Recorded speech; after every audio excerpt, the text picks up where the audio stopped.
Hi, my name is Gary Bortnick. I was born June 12, 1955 in Washington, D.C. I'm now in Potomac, Maryland in my residence. It's July 22nd, 2022. And I'm going to tell my life story for not only current family, children and grandchildren, but future generations, so they will know something about my life. My parents were Joseph Bortnick and Teresa Epta Bortnick. My dad was born in Washington, D.C. His parents were from Odessa in Ukraine. My mom is from New York City, and her parents were from Eastern Europe. My father was one of 11 children. His father's first wife died in a horse and buggy accident and then remarried, and she was the mother to my father. My mother was one of 4 children, and her father died at an early age. And during the Depression, her mother could not afford to raise all 4 children, so my mom moved to St. Petersburg, Florida to live with relatives for a couple years. As a child, I grew up in North Chevy Chase and went to North Chevy Chase Elementary School and then Kensington Junior High. And my sister Marcia, my brother Alan, my brother Bruce were all older than me. My sister was 12 years older, Alan was 7, and Bruce was 2 years older. So I remember as a child, not too much of my sister being in the house because she was already off to college, but I remember as a child, my brothers sort of pounding on me and using me as their rag doll, so to speak. We were always into sports, and when I lived in North Chevy Chase, where I lived the majority of my life until I was 21, we had a terrific neighborhood, lots of kids.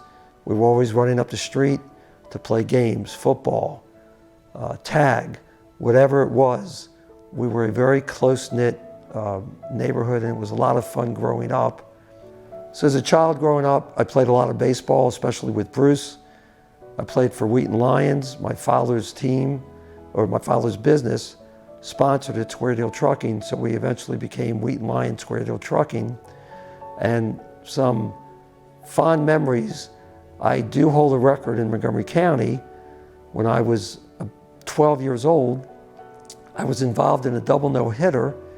We played at Wheaton Regional Park. I pitched a no-hitter. The other pitcher pitched a no-hitter, but my team won 1-0. Has never been duplicated in Montgomery County to this day. Another incident that took place when I was living on Glenmore Drive was one winter. The snowplow was coming down the road, and back in the day, somebody would stand on the back of the plow and throw sand into the street. Well, I decided, how cool would it be if I could take a snowball and hit the guy? Well, lucky me with my good arm, I hit him in the head. Next thing, he's chasing me down the street into my house. So he chased me down to the house, and he kept knocking on the door, and thank God nobody else was home, and I just would not open that door, and he left. Another funny incident that did not end up well for me was, as kids, we would get a grocery bag and we would fill it with dog poop. And then we would go up the street, and there was one particular neighbor who we didn't like. We would ring his doorbell after we lit the bag on fire. Well, we did that one day. We were not fast enough to get away from the mean neighbor, and he chased us down to the street, and my dad happened to be home, and it wasn't good when our neighbor told my father what we did, and I believe it's the only time my father took a belt to me. And he was mad because he said, "Why did you get caught?" I was born in 1955, but I mostly remember growing up in the 60s. And growing up in the 60s was very different than the year 2022. Growing up in the 60s, we had maybe 3 or 4 TV channels that we would watch. And I vividly remember on Saturday watching a football game at 1 o'clock and a football game at 4 o'clock. And it was always the same teams, USC versus UCLA, Michigan, Ohio State. And it was very simple to put the TV on, which was black and white, and watch those games. Going to the movies in the 60s was very different. There weren't that many movies, but I remember going with my sister Marcia to a movie theater, and it was around Christmas time, and we entered a contest, and I won a 7-foot stocking filled with toys and candy and food, and it was very exciting.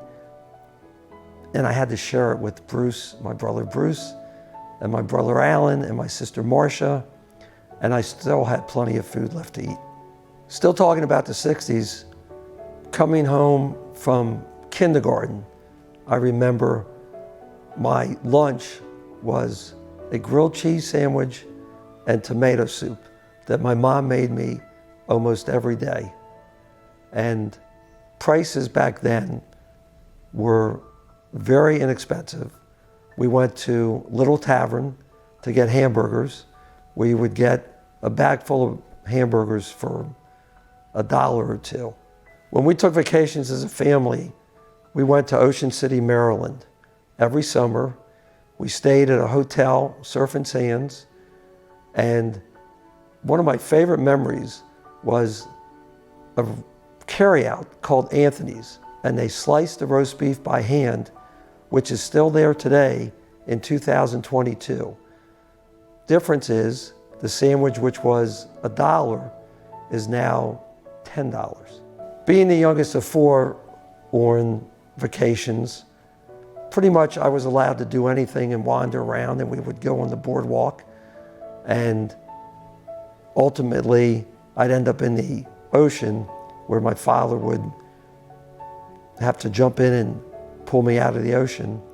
And being the youngest of 4, my parents were very relaxed, and as a child there were certain things that my siblings did that I didn't do. For instance, I didn't study for my bar mitzvah. The cantor came to my house and taught me. I didn't go to Hebrew school.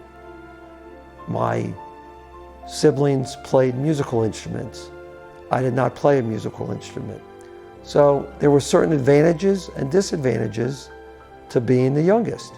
Also, during elementary school years, I did go to Camp Lupton and Buffalo Gap for a couple years. Camp was never my favorite thing, and that's why I only went a couple of years.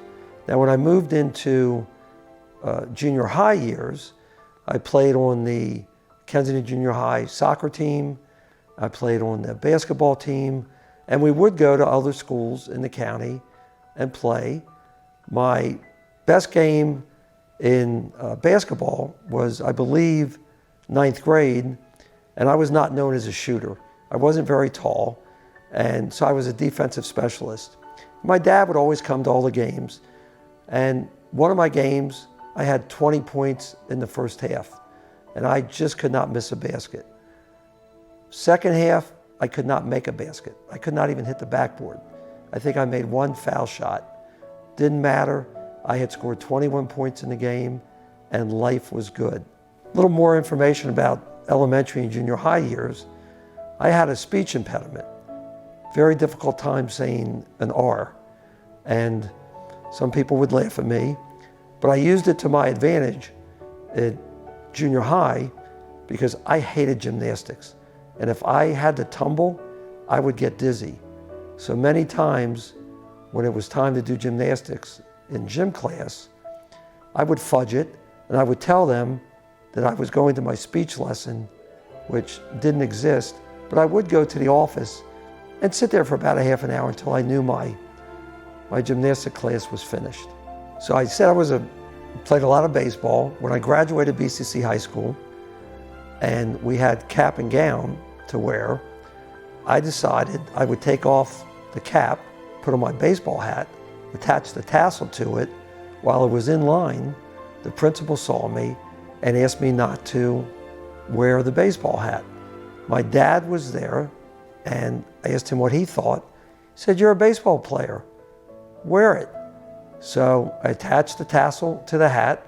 I walked across the stage at Shady Grove Music Fair where we graduated in Gaithersburg, Maryland, and I flipped the tassel, and the principal was not happy with me at all.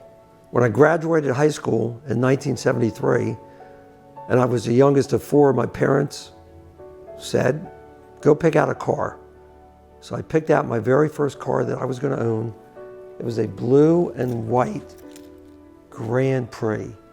It was the coolest car ever. And I was the coolest guy on the block. So some jobs I had growing up as a kid was my friend Ricky Schaffness, who was my best friend, lived 5 doors up. We delivered newspapers and we weren't paid very much. I think we would get $1 for delivering 30 newspapers. This was in junior high. We did it for about 2 weeks and we became bored and we decided we weren't making enough money, so we took the newspapers and we threw them in the sewer. Needless to say, we didn't keep that job very long. Another job that Ricky and I did together, during the winter when it would snow, we would shovel sidewalks and driveways. Well, we went to my neighbor when it started snowing one day and we told her it would be $5. The lesson we learned was always quote the price after it snows, not when it first starts. It snowed about 10 inches. We went to get paid. She gave us the same $5. Ricky and I decided that wasn't fair, so we took our shovels and we threw all the snow back on her driveway. Another job I would do is I would go in during the summer to my father's trash company. And I would help on some of the trash routes and go with some of his employees to pick up trash. But I thought it was just that my father had the best job in the world because he had a lot of different trash trucks. And one day the truck came to our house and we were allowed to climb in the truck, on top of the truck.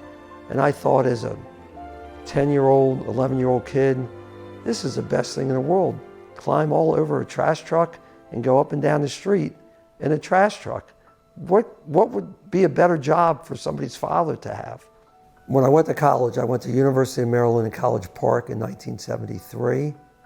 And the second or third week of school, I met a girl named Debbie Faneroff, who is now my wife of 45 years. And I was torn between being invited to play baseball at the University of Maryland or hang with Debbie. So I only played baseball at Maryland for about a month because it was much more fun to hang out with Debbie.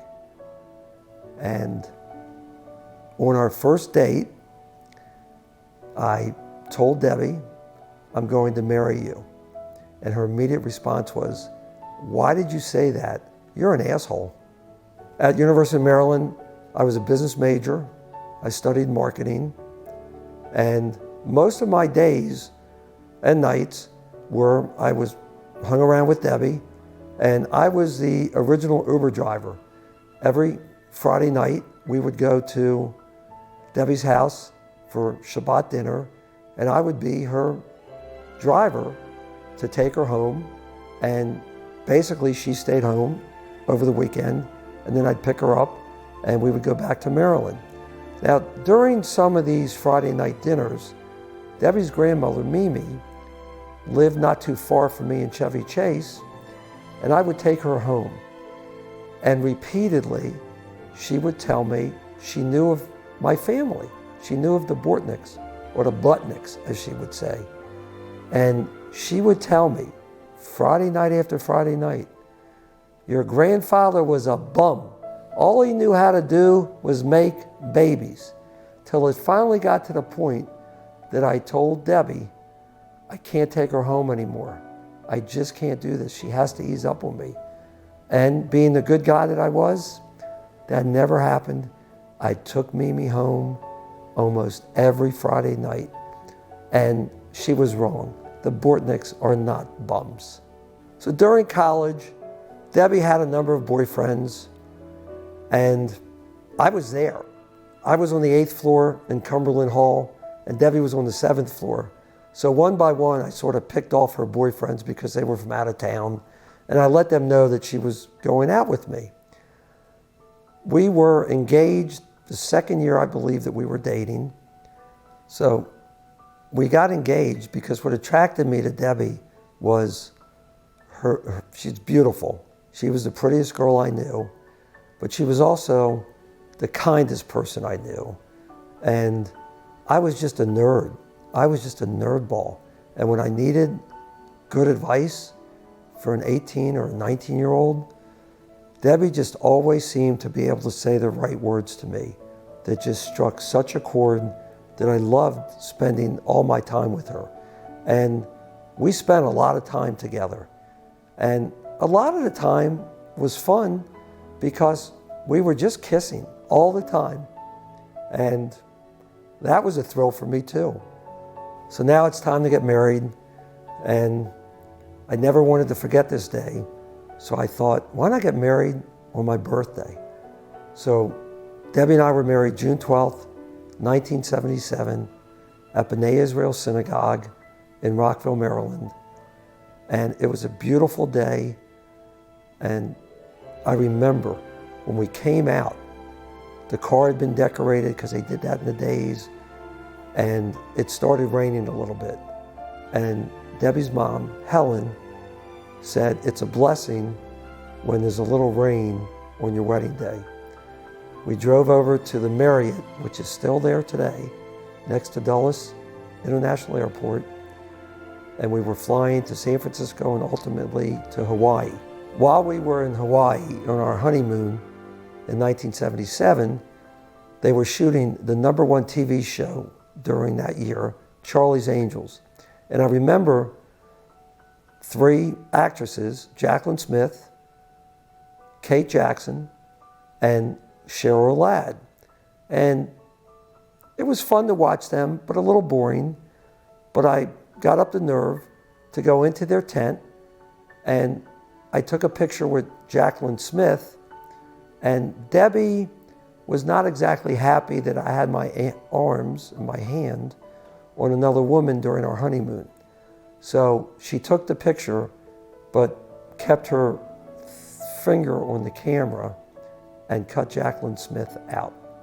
So after the honeymoon, we moved to our first apartment together, Quince Orchard Apartments in Gaithersburg, Maryland. I was working for the Federal Home Loan Bank Board. This is 1977. Debbie was working as a school teacher for Montgomery County Schools. We moved from Quince Orchard Apartments to Gold Kettle Court Townhouse in Shady Grove. When we were living in the townhouse on Gold Kettle Court, Debbie became pregnant, and the reason we moved to North Farm was my mom had passed away from a heart attack, and I got it in my head that I couldn't raise a family in a townhouse.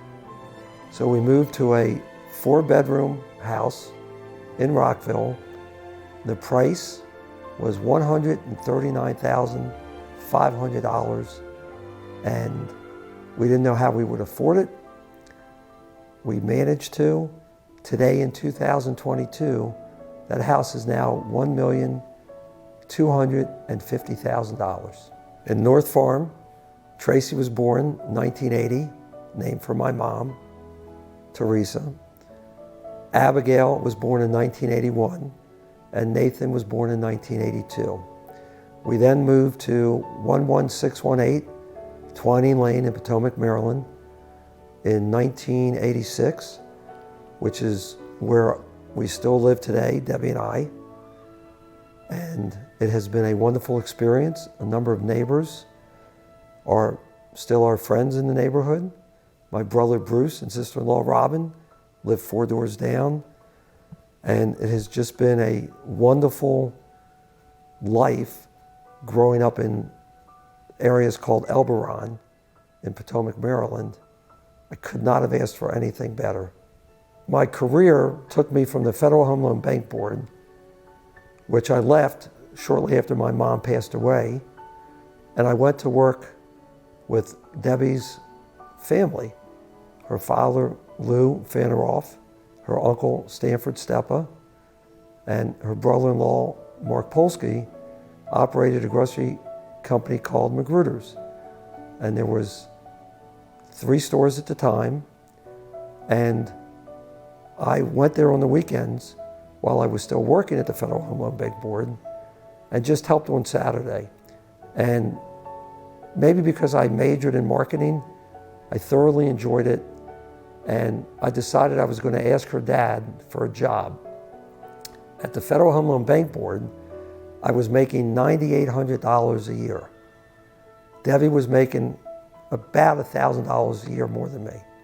And I met with my father-in-law, and he said, "We're growing, we'd love to have you in the business, but you're going to start at the bottom." Truth be told, I was given a raise. I went from $9,800 to $10,000. My first job with Magruder's, I was making $10,000 a year, and Debbie was still making more than me. I worked 6 days a week. The store was opened at 8 a.m. in the morning. We closed early at 7, and we were off on Sundays. And I worked at the store at Chevy Chase Circle on Connecticut Avenue. The assistant manager was an elderly gentleman who retired. The store manager then retired, and before I knew it, I was running the store. From the Magruder's on Chevy Chase, we had a store in Rockville, Congressional Plaza. And my Uncle Stanford came to me one day, 2 years after I had been working in the grocery business, said, "We want you to go run the store in Rockville." The store in Chevy Chase was about 6,000 square feet. That's 6,000, not 60. The Magruder's in Rockville was 23,000 square feet. I didn't think I was ready. My uncle said, "Just go there and do it." My career at Magruder's spanned 35 years. I went from opening and managing a number of stores. We grew from 8 stores to 16 stores, basically overnight when we bought another company in 1986. And we became unionized. And when you talk about bad things that happen in life, a bad business decision was to buy a competitor who was unionized, and we were not unionized. And although we survived for 30-something years, and we grew the business, it was very difficult to have a union operation that we didn't have control over expenses. We could not control the pension, we could not control health insurance, and we felt in 2013 it was best to sell the business and sell stores back to landlords and to get out of business. We announced a 50% off sale, not knowing how long it would take, and at that point, I believe we had 7 stores. We sold out our entire inventory in less than 48 hours, including signs that were in the store, bags, Anything that said Magruder's on it, people wanted to buy because of the tradition, being in the Washington, D.C. area for over 100 years. It was the most amazing going out of business sale that I think anybody's ever been involved in. I mentioned my mom died, and she was only 63. My dad died, he was only 69. So unfortunately, being married and having 3 kids and growing them up, I didn't have parents to ask parental advice, but what I did have was Debbie's parents, Lou and Helen, who became my second parents. A tradition that my family had from the age of 5 and growing up was we would always go to the Washington Redskin games. And we had 12 tickets, and our family would go, my dad, my siblings, and my mom didn't really go to the games. But we would go to RFK Stadium, and then when they moved to FedEx, we were big supporters of the Washington Redskins, now the Washington Commodores. And I went to 3, maybe 4 Super Bowls. And our first Super Bowl we went to was in California. And I was sitting next to the actress Goldie Hawn. And the Redskins won the game. But in the first half, every time we scored a touchdown, Goldie Hawn was with her 2 little children. Goldie and I would hug, and maybe a little kiss on the cheek. That wasn't acceptable to my brother Bruce and Alan, because at halftime, they made me change my seat.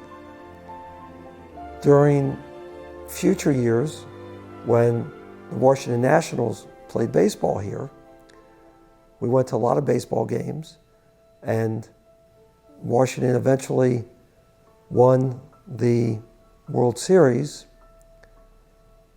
We were at the playoff games in Washington, and my son Nathan and nephews flew to Game 7 in Houston, which they won, and they were able to literally party with the team in the hotel the night they won the World Series.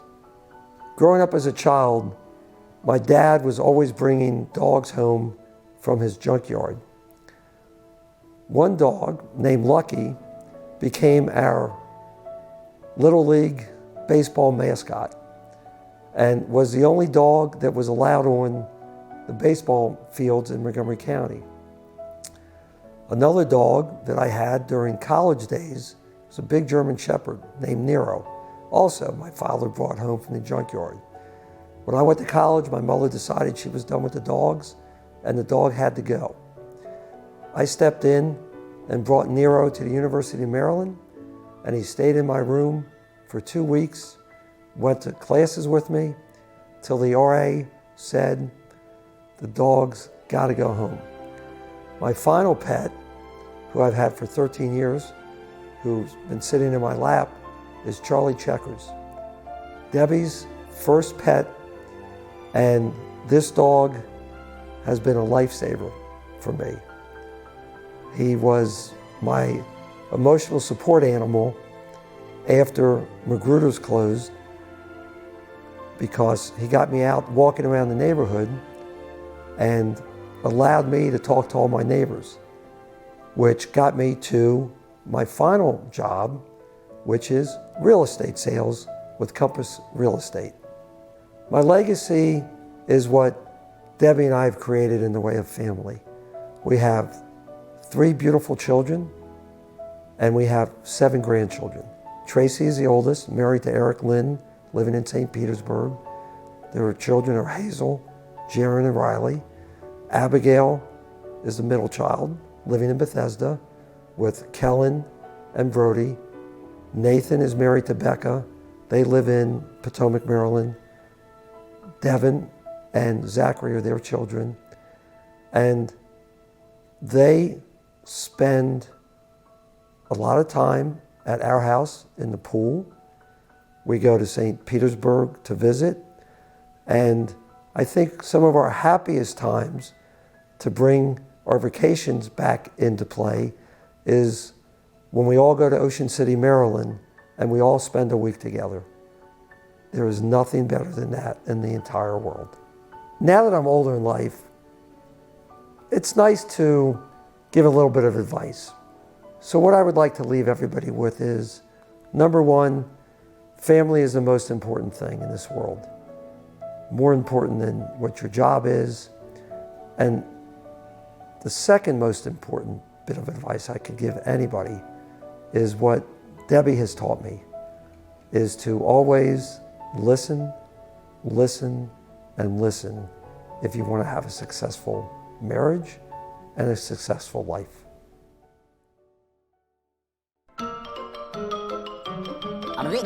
That's all, folks.